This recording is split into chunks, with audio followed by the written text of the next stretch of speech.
আমার দেশে এরকম অসংখ্য নজির আছে। 30 বছর পরে কবর ভেঙে গেছে, ভাঙা কবরে দেখা গেল যেই কাপড় আগে যেইভাবে ছিল, যেই কাপড়ে তারে কাফন করা হয়েছে, মাটি দেওয়া হয়েছে, কাপড়টা এখনো ঠিক আগের মতোই আছে।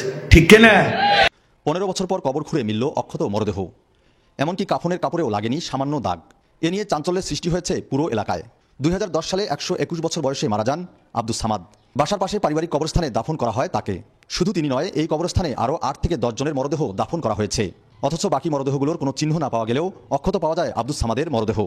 এগুলোতে আল্লাহ পাক এমন এক পোশাক পরায় দিয়েছে, এই পোশাকের ভেতরে কোনো পোকামাকড় আসতে পারে নাই, ওর শরীরটারে পোকামাকড়ও খায় নাই, তার দেশটারে পোকামাকড় খেতে পারে নাই, তার শরীরটাকে তিনি নিরাপদ করে সুন্দর করে সাজায়া গুছায়া কবরের ভেতরে রাখলেন। কবর ভেঙে দিয়া পৃথিবীর মানুষদেরকে নিদর্শন দেখালেন, ওর মতো তুমিও যদি ভালো কাম করতে পারো, আমার কবরে আসলে ও আলবিসুহু মিনাল জান্নাহ, আমি আল্লাহ তোমারও জান্নাতি পোশাক পরিধান করায়া দেব। সেই পোশাক পরিধান করতে চান? জান্নাতি পোশাক চান? জান্নাতি ড্রেসই হবে আলাদা। সুবহানাল্লাহ। আমার বন্ধুগণ,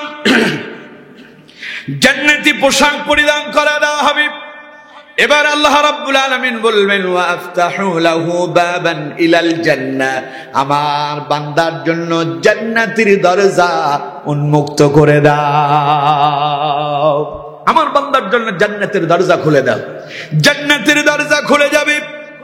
আল্লাহ পাক বলতে দেরি হবে, জান্নাতের পোশাক পরিধান করতে দেরি হবে না। আল্লাহ বলতে দেরি হবে, জান্নাতের বিছানা বিছাতে দেরি হবে না। তার মানে এবার কোন তো দেখি যিনি আল্লাহর গোলামি করে যেতে পারবেন, কবর জগতের, পরকাল জগতের প্রথম মানজিল কবরটা তার সুন্দর হবে না খারাপ হবে? আরো জোরে বলেন, সুন্দর না খারাপ? ভালো না মন্দ? আরো জোরে বলেন, ভালো না মন্দ?